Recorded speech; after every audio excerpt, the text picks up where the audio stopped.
I just want to apologize for last week's sudden cancellation. I had some health issues I had to deal with, and I'm recovering just fine. So, thank you for joining us tonight. Tonight's broadcast for me is perhaps the most fundamental concept in the work that I do. It's really behind or at the base of everything that I think about when I think about not just the parent-child relationships, but the therapy we do in the field, all of our relationships, the therapy we have in our romantic lives with our partners and spouses. It's an idea about enlightenment. It's an idea about kind of where to go to find the source of all of the healing in our life. So it's really about this idea of balancing the relationship between self and others, and how finding others, how getting in a healthy relationship starts with awareness and self in the process. So I'm going to talk about that concept, and it's one that for me I revisit almost on a daily basis when I think about my own relationships and when I think about the people that I coach, the people that I talk to in my professional life. The first idea is being seen. Finding yourself. In order for you to find yourself, you've got to have an experience where somebody else can see you. Somebody just asked me the questions today. How can you help somebody with, for example, narcissistic personality disorder? Is it through a certain set of techniques like cognitive behavioral therapy, or some other approach, some other theory? And what I said is, for me, there has to be a reparative experience. My experience teaches me that there has to be a reparative experience. There has to be somebody that finds you. Jessica Benjamin said, the author of The Bonds of Love, an attachment theory book, it suggested that it's only through being found that we can find ourselves, that we have to have some experience with somebody resonating with us in our lives. I talk about this idea in my dissertation, my doctoral dissertation, that the one most powerful mitigating factor we could find to childhood trauma was the report that there was somebody in my life that was consistent, that could see me. And when that was present in the lives of the participants of the study, they had healthier relationships in young adulthood. It's one of the things that minimizes the effects of trauma in our life, is that somebody can see us. Now, of course, the more trauma we have, the more difficulty we have, the more difficult it is for us to be seen. The more symptoms that we have, the more that we are acting out, the more that we're struggling, the harder it is for those around us to contain us. And so the parents that I work with, of course, have an extra challenge to be able to see their children. But going backwards, the real work and the parenting work that I do is to work on yourself, to find out who you are, to find out where you came from, to find out what made you up to be the way that you are. How does your childhood, the rules, the roles, the ideas, the way that your parents held you in their mind, how does that affect your current day functioning? And none of us escape childhood without some kind of dent, without some kind of experience. We also come, of course, with a lot of resources from childhood. But those aren't the things that trip us up. Those are the things that we can access, but really our work becomes understanding how we were dented, how we were limited, how our context was contrived. It wasn't the truth, it was a truth.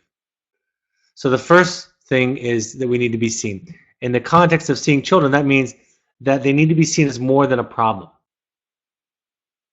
When our children who are struggling, and it's so easy to hold them in our minds in this way, when we see them as a problem, they begin to see themselves as a problem. That inner voice, that critical inner voice that so many of us, so many people struggle with, is the voice of our parents' thoughts, or our early context thought, our peers, our teachers. You know, how they saw us, how they thought about us, how they felt about us becomes our inner working dialogue, how we see and feel about ourselves later in life. The idea in attachment theory, and this idea of providing this healthy context, is that the child needs to be welcomed. Unfortunately, not every child is as easy to welcome as every other child. But they need to be something more than we just worry about. I think a lot of parents think about expressing their love in terms of how much they worry about their children. I hear parents say it all the time as an expression or an attempted expression of love. And yet over and over again in the research, over and over again in my own clinical interviews, people tell me that doesn't feel good. It tends to shut down frontal lobe functioning in the child. It tends to shut them down emotionally. It does not feel like closeness to them. So this idea of handing our children our angst, our worry, our anxiety, our concern as an expression of love doesn't have the effect that we hope that it has. The idea of being broken.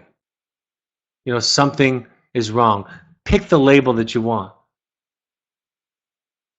But that idea, and it's more of an emotional experience than it is a cognitive experience.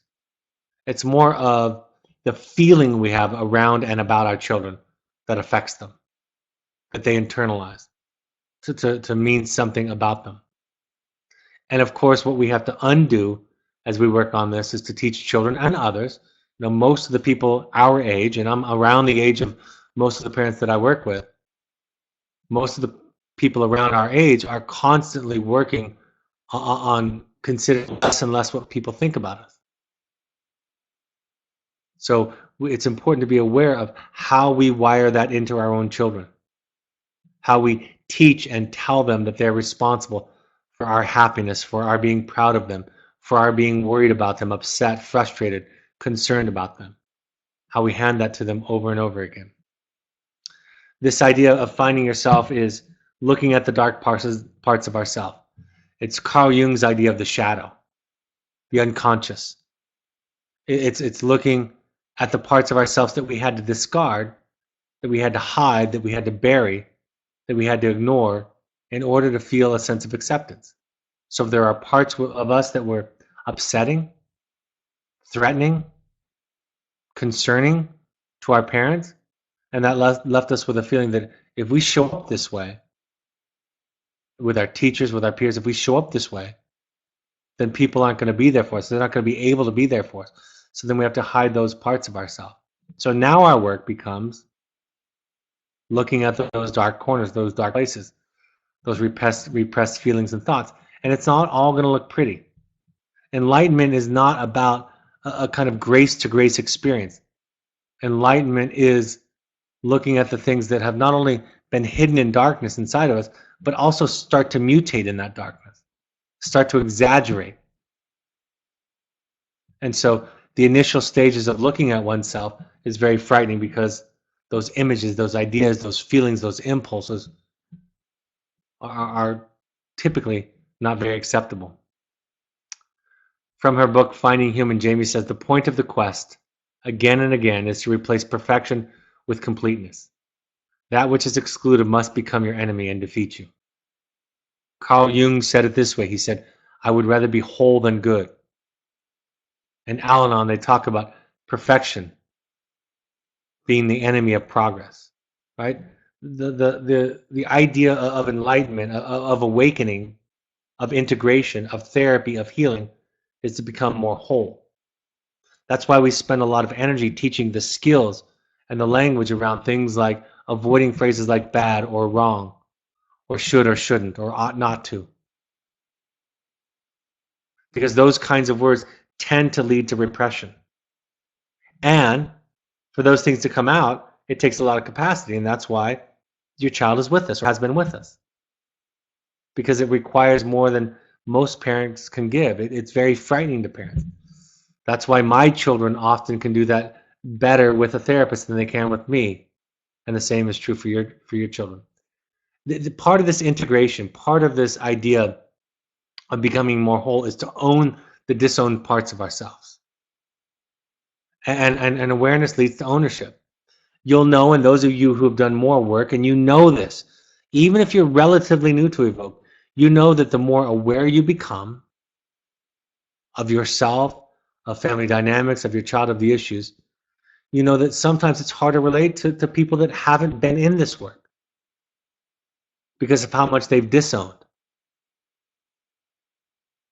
So looking at yourself, being willing to explore parts of yourself that others might not think is acceptable, that's an important part of this awakening. And this awakening can lead to the capacity for intimacy, to be able to see other people. In order for me to see other people, I have to know more clearly who I am. And when I know that, then not only can I listen to the vibrations of others, right? Listen to the feelings of others, because I've recognized them in myself. but I'll also become more clear about what's not me. I don't end up parenting myself. I don't end up, as they say, giving others gifts that I want for myself and call that caring. I end up having the capacity to give others gifts that they want or need instead of what I want or need. A lot of parents will ask me about ownership and about sharing feelings with their children, sharing their story with their children. The first question always is when you're considering to share a feeling with your child is why. Years ago, when I was at a parent support group, one of my favorite memories to recall to explain this is when a mother asked the question, should I share with my child how much this program costs? Because it's a great burden, a great sacrifice. And before I could even answer her, somebody one row behind her said, why? Why would you tell your child how much it costs? And the mother thoughtfully paused and honestly answered with the idea that I would want her to feel the responsibility, the obligation to that sacrifice. And so there was her answer, right? I wanted to coerce her, to make her feel guilty, to make her feel responsible for it. So asking ourselves why. And sometimes we don't know the question. We don't know that answer to the question until after the fact. A lot of times we end up with resentments in our lives, and we learn only after the fact that we expected something in return for the thing that we thought was a gift without strings attached. Right? We expected gratitude. We expected reciprocity. We expected some feeling or outcome from the sacrifice, from the gift that we were given. And so in retrospect, we can be more aware, practice healthier self-care, understand that when we're giving a gift, by the definition of gift, that it comes without strings attached. It's also okay to enter into what family therapists call contracts. That's okay, but be clear about the difference between the two. So why we are sharing and how we are sharing. Is it repetitive? Is it intense? How we talk about it, do we own it? I say it's often okay to share as long as you own it. It's about me. You don't have to do anything about it. Here's how I'm feeling. Here's how it's affecting me, but it's not your responsibility. That can, in many cases, set up a very healthy exchange of feelings. And then win. I think even since I did this webinar a year or two ago, I've come to conclude more and more often that there's very little value often in sharing our feelings with our children. And that might sound strange. That's probably not a common thing that is said by therapists. But in so many cases, they can't contain it. In so many cases, even if we say it correctly, using healthy, assertive skills, they can't not own it. And so many of us express our feelings with an unconscious desire that it's going to have an effect, that there's going to be a change in behavior. So often I tell parents, share your feelings with your peers, share them with your therapist, share them with a sponsor or somebody you trust, but often not your child.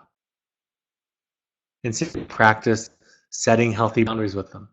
So I won't go so far as to say don't ever say it and it's always wrong, but I want to put an adequate amount of awareness, light on it, that we're aware that it's very risky and that it often gets misused.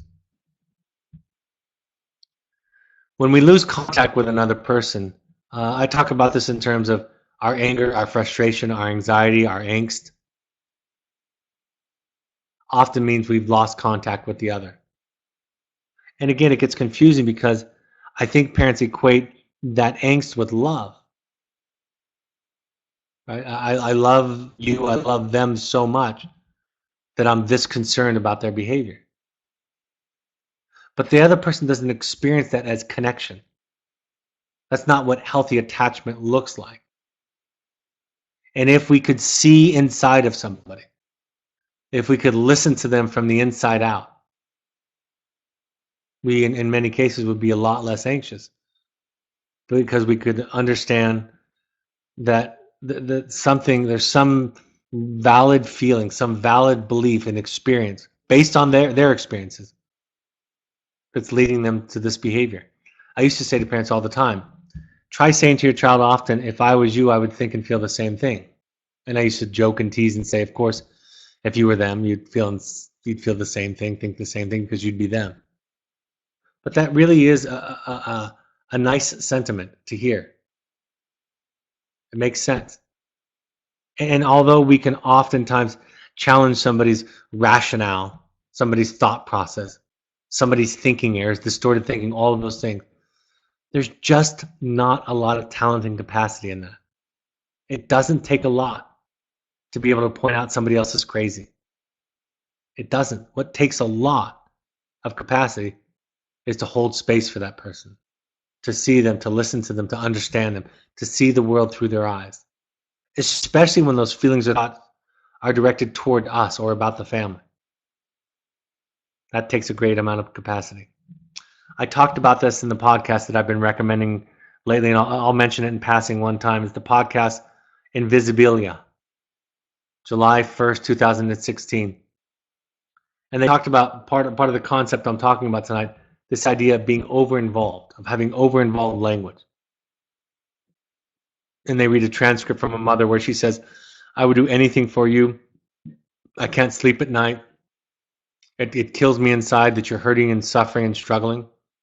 And again, most people would read that and be confused why that wouldn't be helpful or healthy, how that couldn't be interpreted as an expression of love. But in this study, in this podcast, they illustrate and illuminate how that the person hearing that, the child hearing that, their blood pressure goes up, their heart rate increases, their frontal lobe underfunctions, and they desire to pull away. It's too much for them to bear, to consider that they're hurting the person that loves them that much. Then what are they supposed to do with their anger, their frustration, any upsetness towards somebody expressing that? Must mean that I must be crazy. Something must be wrong with me. Over-involved and meshed, helicopter parenting, snowplow parenting, or loving too much. We have this idea that somehow those errors, I'll just call them that those are farther along on the continuum of love, and they're not. That's not too much love. It might have in it a great deal of love, but what it is, it's on another continuum than the love continuum. It's on the differentiation continuum. It's on the self-awareness continuum. It's on the intimacy continuum. And it's far down the end of the continuum that's not healthy. And we all struggle with it. I think in some ways parents, have children to teach them this lesson that children are put on this earth to teach us about ourselves, to teach us about our relationships and about intimacy and about love. So these expressions, this idea that you're only as happy as your least happy child, those are not healthy sentiments. It's not too much love. It's a lack of capacity, a lack of awareness, a lack of differentiation, a lack of self. Finding the other. The first, I'll say this as slowly and deliberately as I can. It's something that I often say. The first ingredient in healthy intimacy, in a healthy relationship, is a well-developed self. So, of course, Evoke is a program where we separate. You separate by sending your child. We separate children and parents from each other. Starts off with letters, progresses to phone calls, visits, and potentially a transport to the next program. All still very limited contact. And people ask us all the time, what about family reunification? I had a parent share with me last week the idea that I'm so worried. My child made the point to me that they need to be home because they need to be around their loving family. But this pull apart that we do is it's a symbol, right? It's a structural change, so that each individual in the family can more fully develop their sense of themselves. That when you're writing letters and when you're responding to letters, and the responses, you can take a day or two to respond, that you're becoming more and more aware of yourself. And in that journey, you also become more capable in seeing the other person. And so much of what we see in our work is this is a self-other relational problem. Not knowing where we stop and where they start. That's really what family therapists invented in the therapeutic world, is that the important stuff to study, to look at, to intervene on, is not the individuals, but the stuff that happens between them. That's where the definition of health and unhealth is. So it doesn't make you or me inherently healthy or unhealthy, but it's in the transition that we demonstrate our health or lack thereof. This process is the process of developing intimacy in all our relationships. Some time ago, a parent asked me the following question: "You are always talking about healthy detachment. When are you going to talk about connection?" This is a great question and led me to this response: healthy detachment is healthy connection. When we talk about that idea, it's the same things, it's synonymous.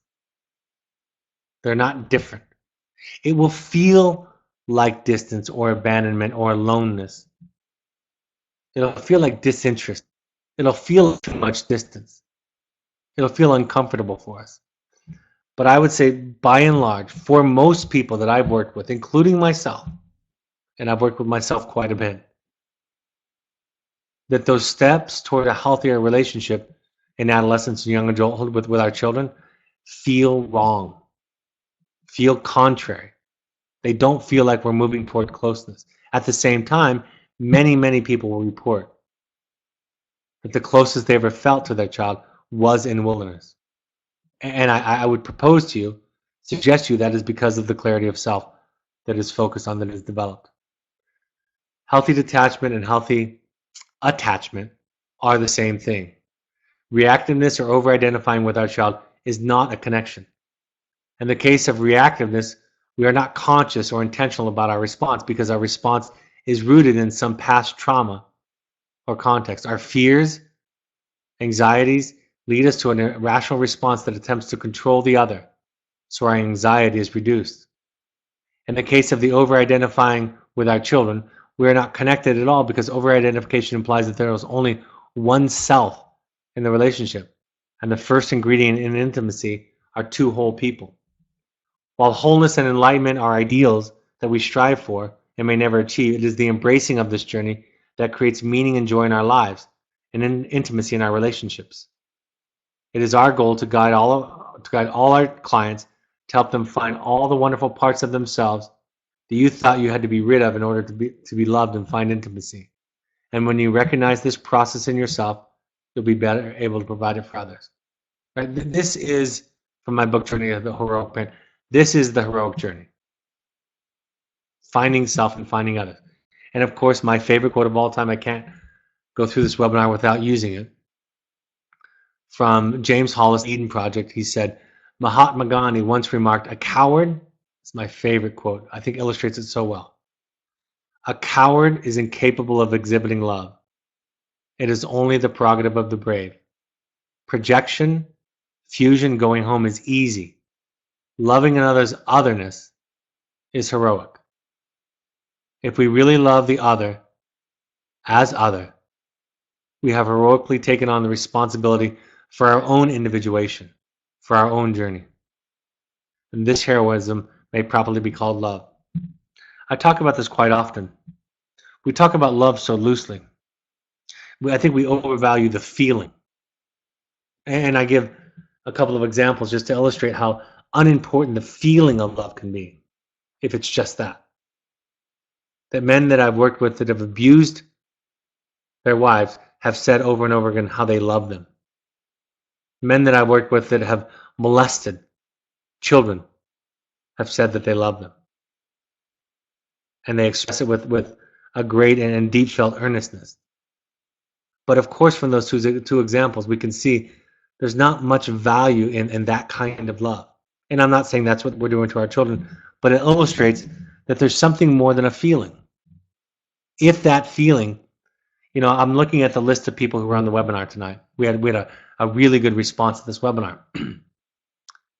If the motivation that comes from that feeling leads you to do this kind of work.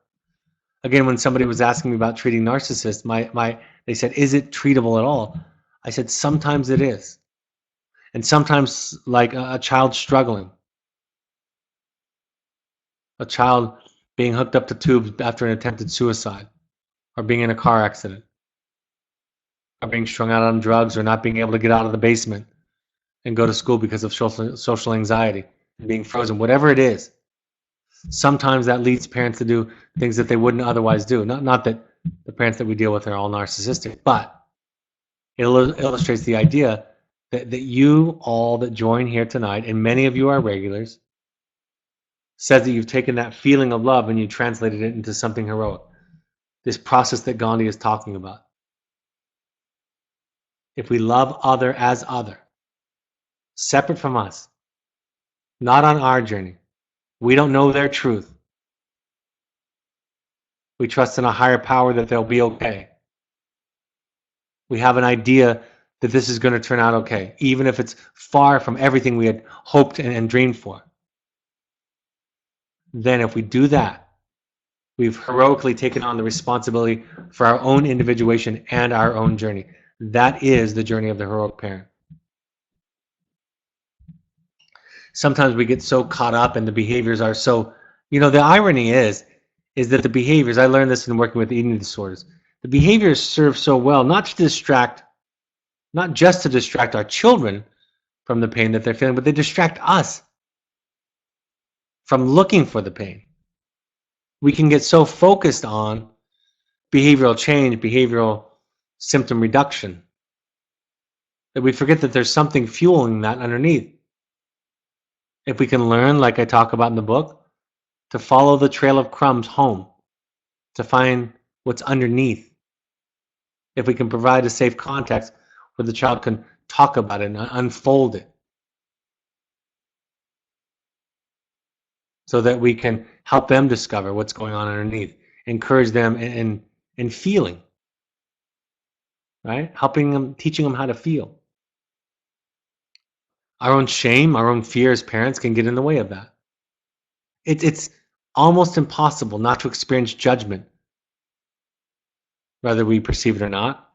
It's there, in this country, in this society, in this culture, when children are struggling. It's so common, so easy for us to feel that judgment that comes that when our children are struggling, that the first place that people go to is that you must have a parent with a great deal of deficits. And then we have shame with that. The process of simple behavioral management is not healing, but it is akin to treating symptoms without understanding their root causes. In this kind of cutting the weed off at the surface, we will see symptoms crop up in other areas of our lives. Our symptoms are evidence of our wounds, and to adequately heal those wounds, we must clearly understand them. An important aspect that allows us to compassionately look at our symptoms and wounds is to experience that compassion in the person of another. This is the mission of a therapist. This is the goal, the aspiration of a parent. To be able to listen well enough to invite the child to unpack it. Going on in the book, I say, to facilitate this, it is critical that we experience something other than what we did when we put those parts of ourselves into the dark closets. In therapy, we can experience something referred to as containment. Containment means that the therapist holds the client in her mind, in love and non-judgment, or in the case of a parent or spouse, gently holding the other, and their mind can occur. When we experience this, we can begin to consider what we thought to be bad or unlovable in us is something else. We can then look at it, understand it in its original context, and begin to heal. When we experience frustration, judgment, you can put in there concern, worry, anxiety, upset, terror. When we experience frustration or judgment at the other's behaviors, we lose contact with them because we're failing to see that their behavior is just evidence of a wound. In a more philosophical sense, hatred does not cease by hatred, but only by love. This is the eternal rule. There's a comment: hate the sin, but love the sinner. That doesn't work either. It's a step toward the ideal, but it's not quite all the way there. Hating the sin can cause the same kind of shame. It doesn't work in me if I turn it inward, and it doesn't work in parenting if I turn it toward my child. My intense vitriol toward your stealing, toward your drug abuse, toward your sexual promiscuity, toward whatever it is, your depression, your anxiety, doesn't leave you feeling without a mark, doesn't leave you feeling without a dent. Because somewhere in the person who's struggling with those symptoms, those symptoms, those behavior are tied to that underlying need, that underlying feeling, that underlying self. And I can't make a separation between the two. So there's so much about this that is about compassion, non-judgment, acceptance, and that we take all of that angst that comes with parenting a child who's struggling in these ways, who's acting out or acting in these ways, taking it somewhere else, not to the child over and over again. It's not their job to contain us.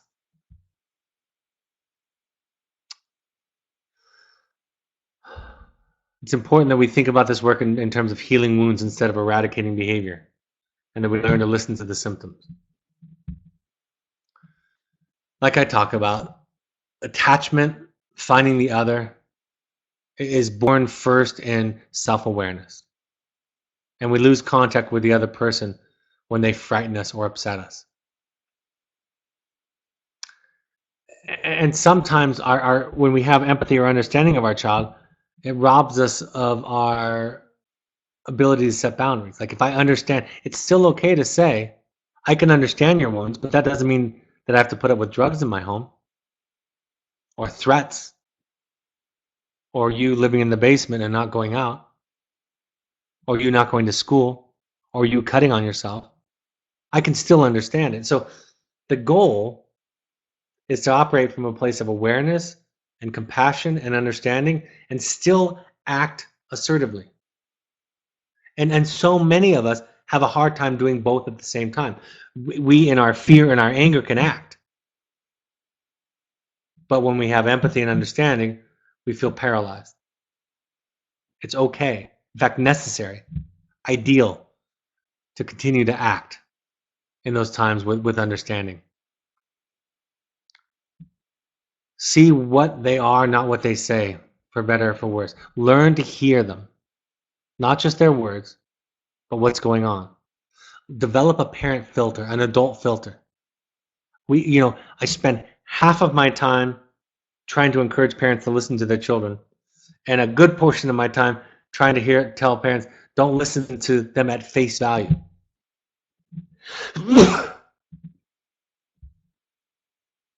Learn to develop an ability to see them. Like I've told you the story many times, when my mother-in-law said to me after retiring from teaching and reading my book, she said, you should go into schools and teach parents about today's youth. There are so many challenges specific to today's youth that you can instruct teachers on, help them understand their children, their students. And I said, what I would do is I would go into classrooms and I would teach teachers how to hear children, how to listen to children. And then the children would teach them all that they need to know. Like my colleague said at a presentation some years ago, beneath that anger, beneath that angry adolescent is great wisdom, is a great treasure. And if we can learn, if we can develop the capacity, develop the new ears that this work asks us to develop, we can see that in everybody. The result will be greater compassion for everybody. Somebody told me sometime last year that as a therapist, it must be challenging for me to watch some of the things that are going on in today's politics. That because of my awareness of mental health, that I would have less patience. It would grate on me more to see what was going on in our culture around politics. And I thought about it for a moment. I corrected and I said, I think I have some clarity and some ideas about what's going on in politics today, but I don't have less patience. That's not really the important skill in this development.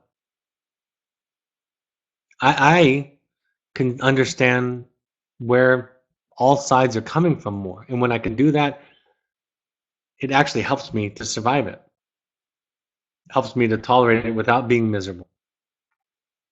In the end, like I always talk about, your children do not need you to be perfect. If they do, they're doomed. They need you on your journey. Get off of their journey and get on your journey. Make your life your project.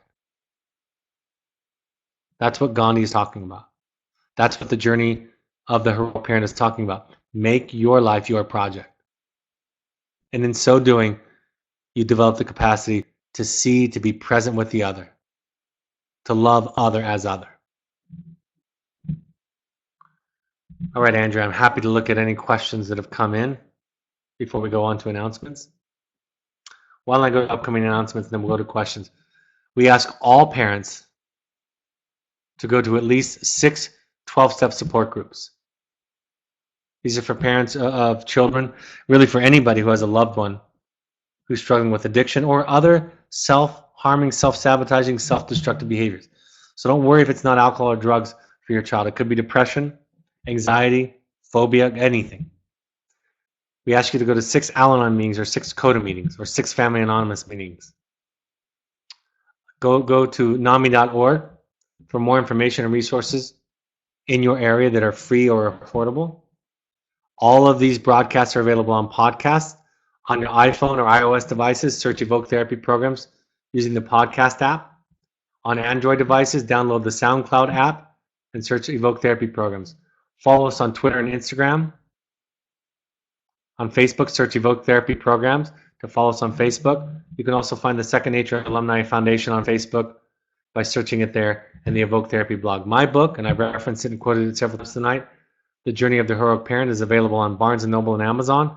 You can also get an audio version of that.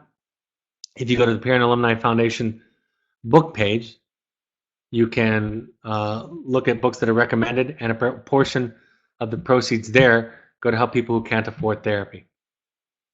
If you haven't and you've read my book and you want to give an honest review, please take the time to go on Amazon and give an honest review of the book. I would appreciate it. Upcoming parent support groups, I'll be in New York City on September 13th, in Los Angeles, in the Los Angeles area, Sunday, September 24th. We're going back up to Toronto. Nashville, we'll have those dates soon. Chicago, the same. And then in Washington, D.C., the week of October 10th through 13th, where the play Wilderness that we help to support will be playing at the Kennedy Center. The next Finding You, those are the deep, intensive workshops that I run for individuals. The next one will be in Toronto, August 22nd through 25th. We have a couple of spots left and a half a dozen or more people considering it. So if you're interested, please sign up now because the spots are going to go. And then, of course, we have another Finding You in September 17th to 20th. We ask all parents to go to one of the workshops while their children are with us. The next one is September 23rd and 24th at Entrada. If you want to find out about our Pursuits programs for families or for young adults, that's high adventure, outdoor, short trips, 7 to 28-day trips. In fact, they're doing a Nepal trip this next week that is closed now, but they're going to Nepal on the Pursuits program. Please go to our website. All right, I'm happy to look at any questions that have come in. I recently goofed and overreacted to my son not jumping on getting an apartment he wanted. I said, dude, you got to move on those things. I'm just struggling to figure out how to repair that response that was so unnecessary and overly reactive. If that's the worst thing that you say, you are doing far better than the most of us. Just say sorry over and over again. Just own it. And he's not going to accept it or even make a big deal about it. He's probably going to say it's no big deal. Don't worry about it or just dismiss it. But it makes a difference. Model vulnerability by apologizing, by coming back. A note or a text, it can be as short as that. Even if he doesn't respond, it makes a difference. And we're all going to make mistakes like this over and over again. So many great reminder gems. When scared, we act. When empathic and compassionate, we struggle to act. No perfect parent. Get on our own journey and out of our child's or off of our child's. Thank you. You're welcome. It's a great reminder for me. This is I think, a fundamental and an overarching, of course, theme in our work and my work. And I hope it's helpful. I hope these are helpful points of contact while you're with us and for the months and years that follow as you come back and revisit with us. The next webinar will be Monday the 14th, and that'll be at 7 p.m. Mountain Time. We'll announce the topic here in the next couple of days. I hope to see you then. Thank you for joining us. Thank you for, on behalf of your children, and there's many of you that are old timers that have been on here a while. Thank you for your continued commitment to your own journey, your own differentiation, your own heroic process. Have a great week, and I'll talk to you next week. Bye-bye.